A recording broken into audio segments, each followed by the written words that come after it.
Hello friends, welcome back to my YouTube channel G Grand Education. तो आज हम करें क्लास 11th का चैप्टर नंबर 12 जो कि है थर्मोडायनेमिक्स। तो उसमें आज हम करेंगे आइसोकोरिक प्रोसेस और इसमें मैं कोशिश करूँगा कि साइक्लिक प्रोसेस भी इसी में कंप्लीट हो जाए और आइसोबारिक प्रोसेस भी।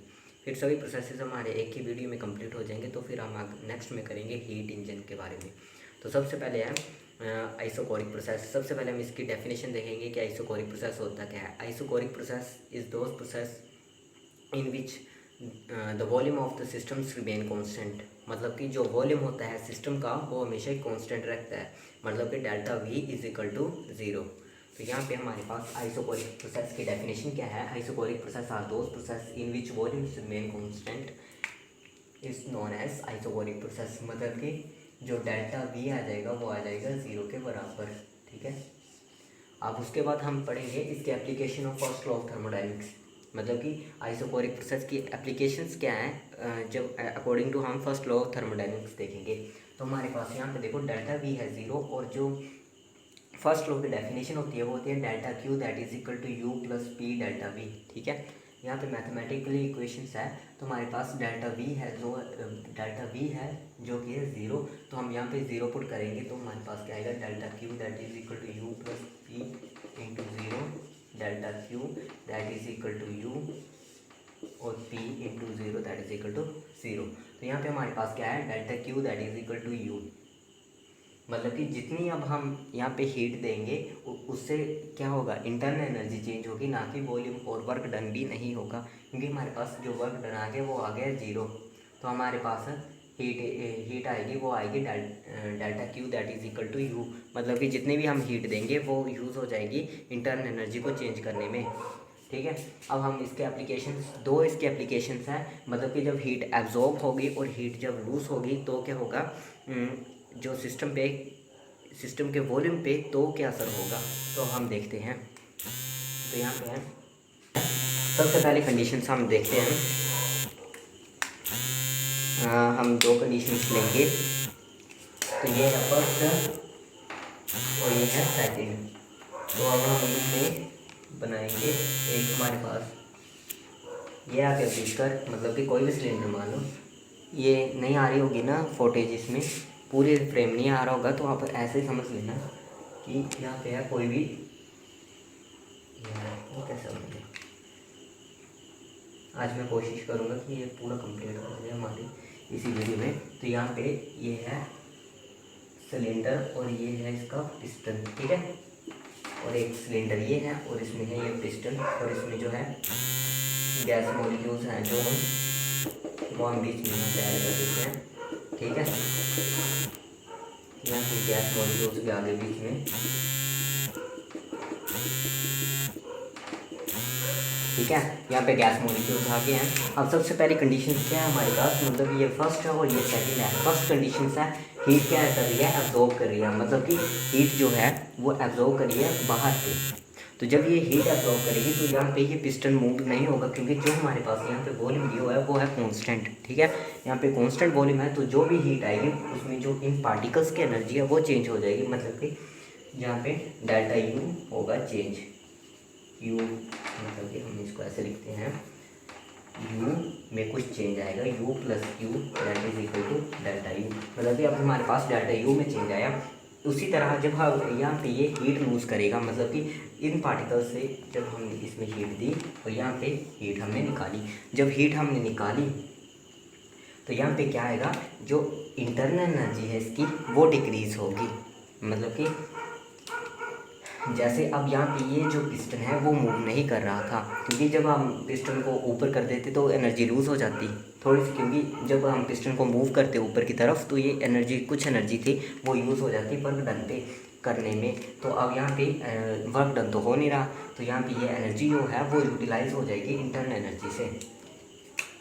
ठीक है। अब यहाँ पे इंटरनल एनर्जी में कुछ चेंज आएगा तो डेल्टा क्यू आएगा, डिक्रीज़ होगा। यहाँ पे डेल्टा जो यू है, क्यू नहीं यू, डेल्टा यू यहाँ पे डिक्रीज़ होगा और यहाँ पे इंक्रीज़ होगा। तो ये थे आइसोकोरिक प्रोसेस के जो एप्लीकेशंस थी। ये दो एप्लीकेशंस थी, ये एग्ज़ाम में पूछी जाती हैं मैक्सिमम।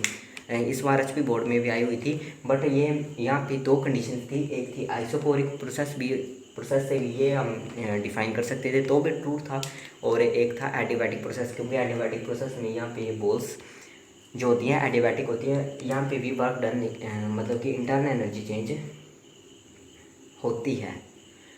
जैसे कि एडियाबैटिक प्रोसेस होता है यहाँ पे, तो यहाँ पे हीट या बाहर से नहीं आती, और जब ये पिस्टन मूव करता है, क्योंकि एडियाबैटिक प्रोसेस में जो पिस्टन होता है वो मूव करता ही है, तो पिस्टन मूव करता है उसके लिए एनर्जी कहाँ से आती है, क्योंकि ये बोल थी एडियाबैटिक, तो यहाँ पे हीट वो बाहर से नहीं लेता, तो ये जो एनर्जी थी वो इंटरनल एनर्जी से ही यूटिलाइज़ करता। ठीक है, तो ये था आइसोकोरिक प्रोसेस। इसके बाद हम देखेंगे कि इसमें जो ग्राफ है पीवी ग्राफ, उस पर क्या असर आएगा आइसो। तो हम देखेंगे आइसोकोरिक प्रोसेस में जो ग्राफ होएगा वो कैसे आएगा, मतलब कि जो स्लोप है उसकी वो कैसे आएगी। तो अब हम ग्राफ के लिए यहाँ पे हम बनाते हैं पीवी ग्राफ, क्योंकि यहाँ पे भी प्रेशर और वॉल्यूम के अकॉर्डिंग ही हो रहा है सब कुछ। यहाँ पे हम मैक्सिमम हमें सभी में ही पीवी ग्राफ ही बनाना है। यहाँ पे प्रेशर ले लो, यहाँ पे वॉल्यूम ले लो।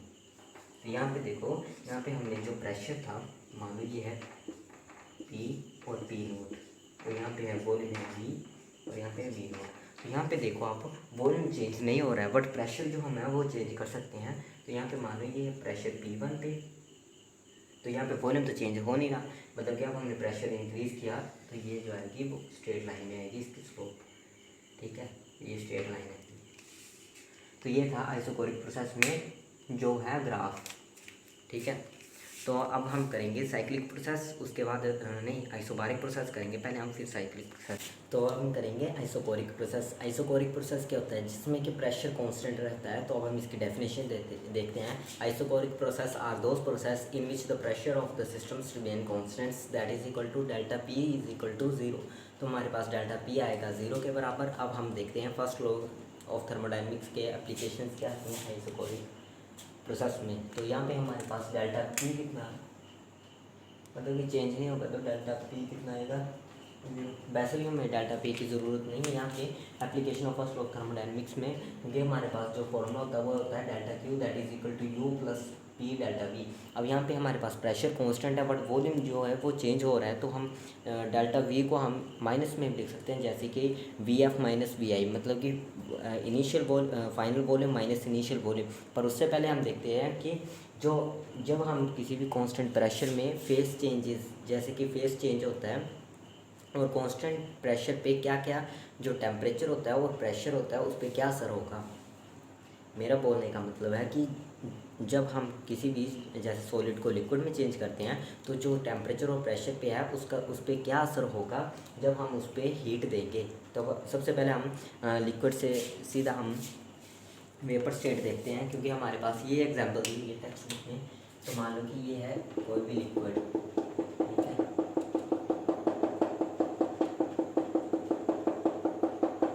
ठीक है, ये है हमारे पास बीकर। अब यहाँ पे ये है हमारे पास क्या है, बीकर। अब मान लो इस पे हम दे रहे हैं हीट। अब धीरे धीरे से इसका जो टेम्परेचर है, ये हीट जो है वो ऊपर की तरफ जा रही है, और ये जो इसका टेम्परेचर है, जो बीकर में जो लिक्विड है उसका टेम्परेचर है वो धीरे धीरे इंक्रीज़ कर रहा है। मान लो पहले का 10 आया, फिर थोड़ी सी हीट इसने इंक्रीज़ की तो आ गया 50, 50 से अब थोड़ी सी और हीट इंक्रीज़ की और 80 आ गया। अब 80 के बाद जो टेम्परेचर आया वो सीधा आ गया 100 तक, 100 तक इसने इंक्रीज़ कर लिया। क्या अब इससे ज़्यादा टेम्परेचर इंक्रीज़ होगा या नहीं होगा। मान लो यहाँ पे कांस्टेंट प्रेशर है, मैं आपसे पूछ रहा हूँ कि यहाँ पे 100 डिग्री सेल्सियस आ गया, यहाँ पे टेम्परेचर जो इस लिक्विड का था, मान लो वाटर है, ये वाटर का टेम्परेचर 100 डिग्री सेल्सियस आ गया, तो इससे ज़्यादा ये टेम्परेचर इंक्रीज़ होगा या नहीं होगा। तो ये यहाँ पे 100 डिग्री से सेल्सियस से आगे टेम्परेचर नहीं होगा। इसको हम बोलते हैं लेटेंट हीट, मतलब कि हिडन हीट और छुपी हुई हीट। मतलब कि जब हम इसको टेम्परेचर को इंक्रीज़ करेंगे तो यहाँ पे जो ये वाटर है ये अपना फेस चेंज कर लेगा, मतलब कि अपनी स्टेट चेंज कर लेगा। अब ये वाटर बन जाएगा वेपर की स्टेट में। ठीक है, यहाँ पे जब ये वेपर कैसे बनेगा, अब यहाँ पे थोड़ी सी हीट गई, मान लो 1 डिग्री सेल्सियस की हीट गई। अब यहाँ पे ये यहाँ से पहुँचती हुई यहाँ पे पहुँची। अब ये जो टेम्परेचर था, आपको पता है कि जो वाटर है वो कितने टेम्परेचर पे है, जो कि वेपर स्टेट में आ जाता है, वो है 100 डिग्री सेल्सियस। जब आप 100 डिग्री सेल्सियस को पानी को बॉयल करोगे, क्योंकि boiling point of water is 100 degree Celsius, तो 100 डिग्री सेल्सियस पे ये वेपर फेस में आना स्टार्ट हो जाता है। तो यहाँ पे जब भी ये जो वाटर मॉलिक्यूल्स है, ये जो है वाटर मॉलिक्यूल्स, ये इसकी अट्रैक्टिव फोर्स ये कम कर देगा। मतलब कि जब हम इसको और ज़्यादा एनर्जी देंगे तो ये अट्रैक्टिव फोर्स इसकी लूज़ हो जाएगी और ये इसकी जो काइनेटिक एनर्जी है, मतलब कि इंटरनल एनर्जी है, वो इंक्रीज़ होनी स्टार्ट हो जाएगी। जैसे इंक्रीज़ होगी ये हो जाएगा, मतलब कि ये इनसे जो बॉन्ड है, मतलब कि इनसे बंधा हुआ है, ये निकल जाएगा और फ्री स्टेट में आ जाएगा। मतलब कि अब ये आ गया फ्री स्टेट में। तो ऐसे करते करते फिर यहाँ पे 1 डिग्री सेल्सियस और यहाँ पे हीट इसने एब्जॉर्ब कर ली। मान लो ये दे रहा है 50 किलो जूल्स हीट साथ में दे रहा है। तो यहाँ पे 50 किलो जूल्स हीट जो डिस्ट्रीब्यूट हो रही है सभी पार्टिकल्स में। तो यहाँ पे ये पहले होगा फेस चेंज होगा, इसके बाद तब जाके ये जो टेम्परेचर होगा वो चेंज होगा। तो तब तक ये टेम्परेचर में रहेगा कांस्टेंट। अब हमने मानो प्रेशर तो कांस्टेंट ही है, तो ये मानो ये प्रेशर है कांस्टेंट। अब यहाँ पे टेम्परेचर भी कांस्टेंट हो गया, पर कब तक, जब तक कि ये पूरा जो वाटर है वो वेपर स्टेट में नहीं आ जाता, तब तक ये 100 डिग्री सेल्सियस तक ही रहेगा वाटर। तो यहाँ पे ये टेम्परेचर भी कांस्टेंट आ गया और जो वॉल्यूम है वो, जो प्रेशर है वो तो कांस्टेंट ही है। तो यहाँ पे ये था, ठीक है। अब हम डेल्टा क्यू, मतलब कि इतनी हीट, अब हम जितनी भी हीट दे रहे हैं वो किस में लग जा रही है, मास को कन्वर्ट करने में। लेटेंट हीट जो लिक्विड है, ये जो लिक्विड है इसमें जो लेटेंट हीट है उसी को, मतलब कि उसी को एक्वायर करने में, ये तो जितनी भी हम हीट दे रहे हैं वो उसी में लग जा रही है। मतलब कि लेटेंट हीट तक पहुंचने में जो ये जो मास है, मानो कि ये 90 डिग्री पे था, अब हम इसको जब हीट दे रहे हैं तो ये सिर्फ लेटेंट हीट तक ही पहुंच रही है। तो हम इसको डेल्टा क्यू को m इंटू एल ले सकते हैं। हम एल मीन्स लेटेंट हीट और m means mass of the liquid, ठीक है। तो हम डेल्टा क्यू को ले लेंगे m इंटू एल और डेल्टा v को हम final volume minus initial volume से ले लेंगे। यहाँ पे हमारे पास इक्वेशन क्या बनेगी, इसको मैं साफ कर देता हूँ। आई होप कि आपको ये वाली इक्वेशन समझ आ गई होगी, क्योंकि जितना मास है हम उसको लेटेंट हीट तक पहुँचाएंगे, तब यहाँ पे ये जो कांस्टेंट है, जो टेम्परेचर है वो अटेन रहेगा, ठीक है। हमारे पास डेल्टा क्यू कितना आएगा, m इंटू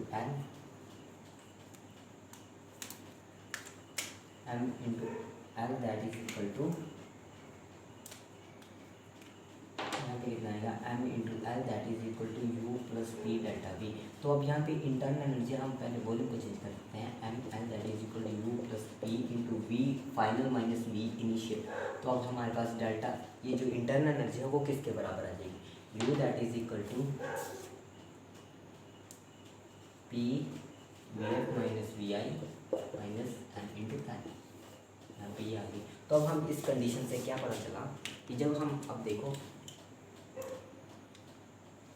जब यहाँ पे जो वो था, हमने जो बीकर बनाया था उसके अंदर लिक्विड था, हम उसको हीट देते चलते, तो यहाँ पे उसकी काइनेटिक एनर्जी इंक्रीज़ होती जाती और मतलब कि उसकी इंटरनल एनर्जी भी इंक्रीज़ होती। और जब एक्सपेंशन होता उसका, तो वो इंटरनल एनर्जी से थोड़ी सी हीट ले लेता, मतलब कि जो हीट जा रही थी वो वर्क डन में यूज़ हो जाती, तो उसकी जो इंटरनल एनर्जी थी वो डिक्रीज़ हो जाती। सिंपल। अब हम इसकी स्लोप देखेंगे कि स्लोप कैसे आएगी, ठीक है। स्लोप कैसे आएगी इसकी, यहाँ पे स्लोप हम देखते हैं, स्लोप कैसे आएगी। स्लोप भी हम यहाँ पे पी वी में लिखेंगे, पी और यहाँ पे वॉल्यूम, ठीक है। अब यहाँ पे वॉल्यूम बी, हम इनिशियल और इसको मानते हैं फाइनल, ठीक है। अब ये प्रेशर है, यहाँ पे भी प्रेशर तो हमारे पास कांस्टेंट है, तो हम एक ही प्रेशर लेंगे। अब यहाँ पे देखो प्रेशर कांस्टेंट है जब वॉल्यूम था, सॉरी यहाँ पे ये फ्लैश जो है वो बंद हो गई है, क्योंकि यहाँ पे जो टेम्परेचर है वो काफ़ी ज़्यादा इंक्रीज़ हो गया, गर्मी का मौसम है इस टाइम। तो यहाँ पे देख सकते हो प्रेशर जो है वो इंक्रीज़ नहीं हो रहा है, वो है कांस्टेंट। तो यहाँ पे जब वॉल्यूम इनिशियल पे था तब भी प्रेशर इतना ही था, और जब फाइनल पे पहुँचा, जब वॉल्यूम मतलब जब पिस्टन बी एफ पे पहुँचा, तब यहाँ पे वॉल्यूम इतना ही था, ठीक है। तो यहाँ पे स्लोप कैसे है, स्ट्रेट। तो यही था सिर्फ आइसोबारिक प्रोसेस। अब आज के लिए बस इतना ही। साइक्लिक प्रोसेस हम नेक्स्ट वीडियो में करेंगे।